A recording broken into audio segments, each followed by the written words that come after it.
welcome to the briefing for June year-end reporters. The full accounting reminders are available on Viewpoint, but over the next few minutes I will explain the key issues for each topic. If you want to jump to a particular section, the timestamps are on screen now. The March 2021 IFRIC update included an agenda decision on configuration and customization costs in a cloud computing arrangement.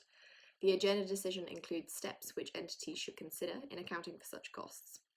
This agenda decision might require an entity to re-evaluate the accounting for such costs incurred in previous reporting periods, in particular if they were capitalised.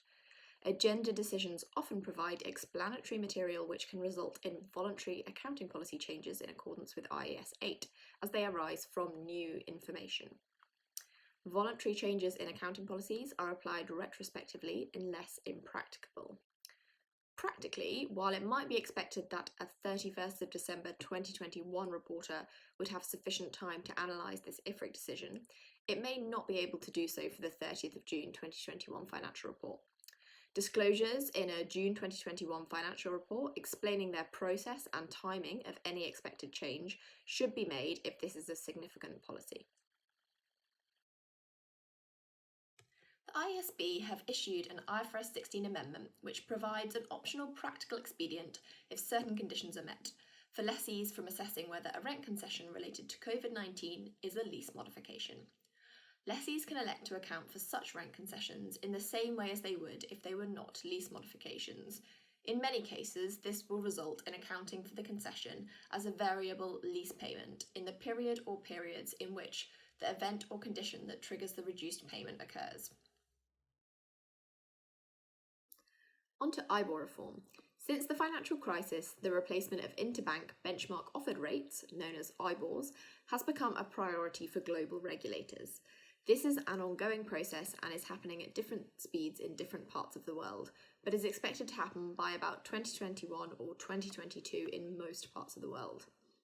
The IASB has released two phases of amendments to give reliefs from the effects of IBOR reform. Given the pervasive nature of IBOR-based contracts, the reliefs could impact companies in all industries. The Phase 1 amendments, issued in September 2019, cover amendments to IFRS 9, IAS 39 and IFRS 7 that provide temporary relief from applying specific hedge accounting requirements to hedging relationships directly affected by IBOR reform. These amendments are mandatory and should be applied for annual periods beginning on or after the 1st of January 2020, with earlier application permitted. The Phase 2 amendments, issued in August last year, cover amendments to IFRS 9, IAS 39, IFRS 7, IFRS 4 and IFRS 16 that address issues that arise during the reform of an interest rate benchmark, including the replacement of one benchmark with an alternative. These amendments are effective for annual periods beginning on or after the 1st of January 2021, with early application permitted. Accounting correctly for supplier financing arrangements has attracted significant attention from regulators since the failure of Carillion, with focus, amongst other areas, on a company's source of finances. This includes whether a company has made material use of supplier finance arrangements, if this is transparent from the annual report, whether the related balances are appropriately presented as bank debt or trade creditors, and whether subsequent cash flows are appropriately presented. In the UK, the regulator has indicated it expects better disclosures around supplier financing arrangements than companies are currently providing. The accounting for supplier finance arrangements will depend on the exact facts and circumstances relating to them. We continue to see a large number of questions on the restructuring of issued debt instruments, for example loan facilities or bond financing, and modification of derivatives to take advantage of low interest rates. This is a complex area of accounting which can require significant judgment. To assist companies in understanding the potential issues, some of the key accounting considerations under IAS 39 and IFRS 9 are summarised in our accounting reminders.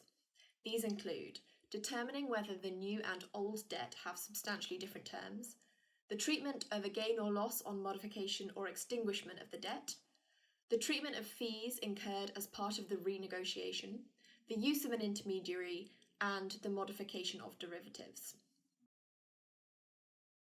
In January, the IASB issued educational material to remind entities preparing financial statements in this difficult environment on what needs to be considered when providing the going concern disclosure required by IAS 1.